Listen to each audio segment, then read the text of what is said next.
My name is Michele Parr, and I am the Caregiver Specialist at Greater Lynn Senior Services. The Caregiver Support Program is a program that provides support to people, caregivers, who are caring for family members, parents, sometimes children with disabilities, and friends and neighbors within the 5 cities and towns that GLSS serves. The Caregiver program provides a variety of services, including individual support and assistance with locating and accessing resources that may be helpful to the care partnership. We also provide several support groups. We provide a memory cafe. We also provide respite care. We're starting to expand our respite care program a little bit, so we will be helping people who need a little bit of a break from their caregiving responsibilities.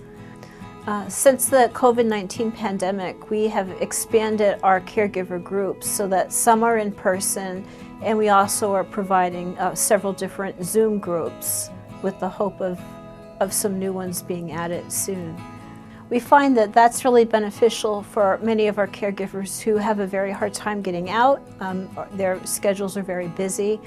So we find that even on a Zoom virtual type of caregiver support group, people form very real and deep connections and are able to support each other in ways that we wouldn't have expected prior to the pandemic.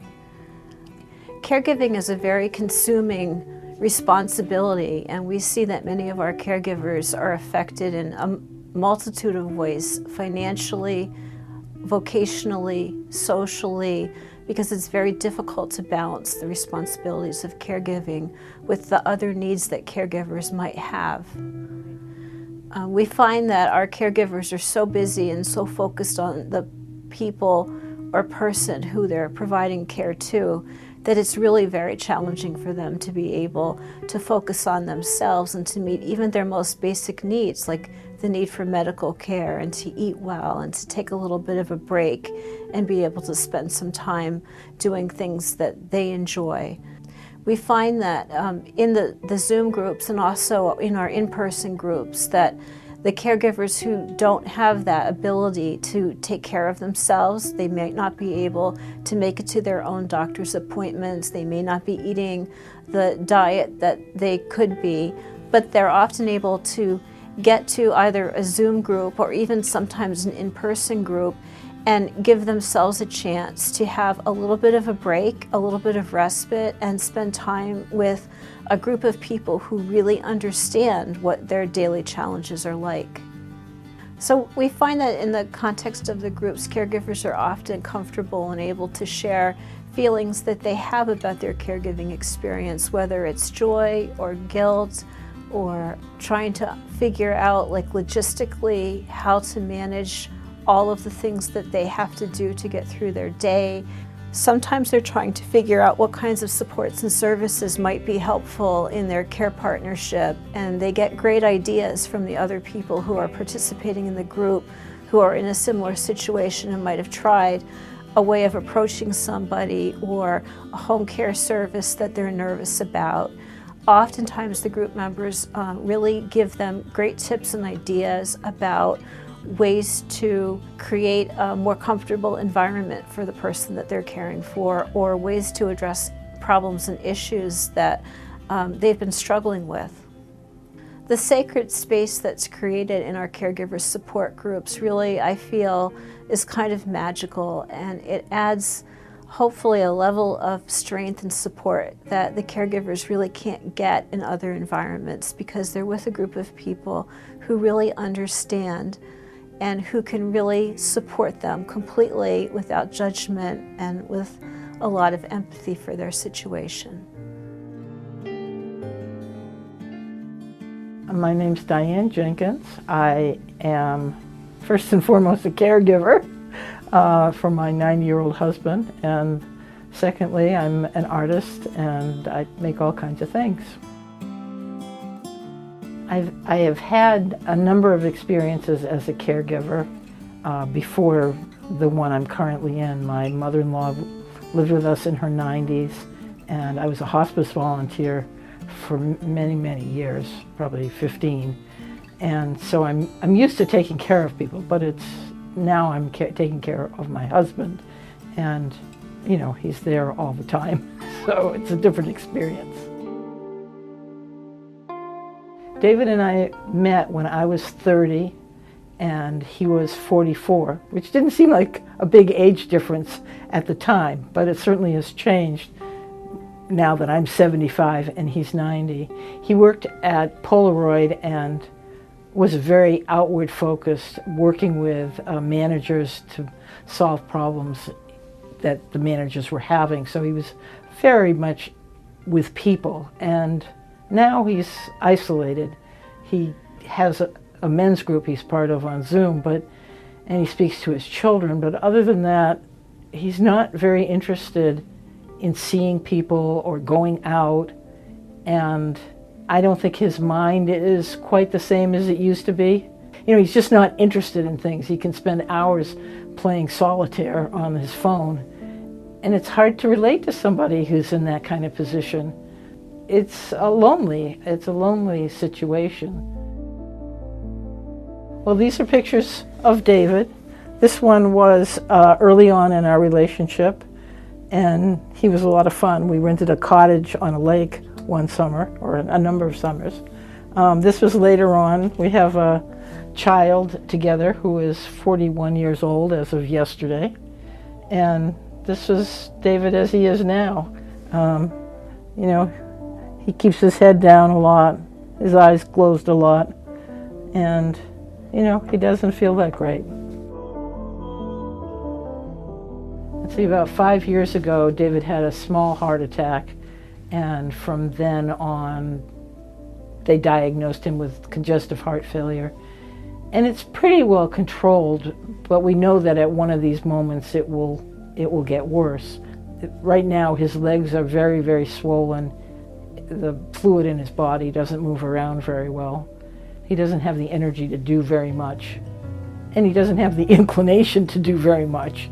He'd much prefer to say, "Would you get me a cup of coffee?" than to get up with his walker and go and get himself a cup of coffee, which he'll do if I'm not sitting there. So it's a little frustration of his, you know, laziness, which he's always been. Even when he was 44, he was lazy.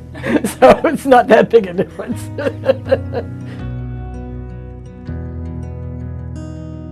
One of the challenges of being a caregiver for someone you're close to is watching them become someone different, and he's not happy, and it's hard to be with someone 24/7 who's pretty unhappy. And I have a very close friend, so that fills in a lot for me, but if I'm really lucky in that I don't have to totally depend on him for a relationship, because he's just not there anymore. Caregiving is exhausting because it's there all the time. He needs things every meal. He wants us to sit with him for a long time. You always feel a little guilty when you do something else. My art room is on the second floor of the house. When I leave to go upstairs, he's like, "Oh, are you going upstairs?" You know, I need to make art because it makes me feel better. And it's always a conflict between staying with him and doing what I know is good for me. To avoid getting totally taken over by the caregiving, I've begun to have someone to come in once a week, and I and my best friend go out to an art museum or thrift store or both and have a meal out, just to not think about him for a day and know someone else is with him. That's a major accomplishment these days. I've been in 2 caregiver support groups besides the ones with hospice. One was when my mother-in-law was with us, and we had an in-person care group, and that was lovely. And this online one, it's very easy to just open the computer and be there with people. And I've gotten to know all the people in the group, and sometimes I think, well, I'm the lucky one. My situation is not as hard as other people's. But just the camaraderie of hearing what they're going through.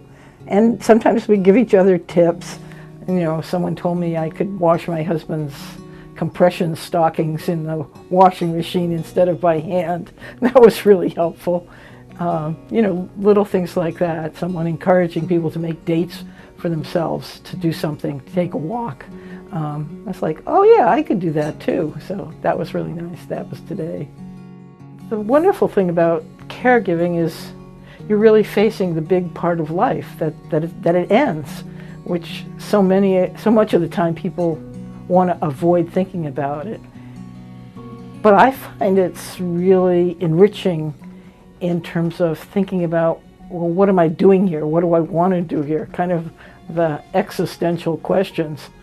And I don't know that everyone in the group has those kinds of questions, but just dealing with the end of life, with the deterioration of a human being, it's amazing, and it's sobering, and it's sad, and it's really interesting. And it's interesting to be with a number of people, probably people I wouldn't know in other in my daily life. A lot of people are really different from me, and it's really sweet to be together and share what we're going through. And the leaders, Michele and the other person who led before, are very helpful and comforting, and it's a good thing.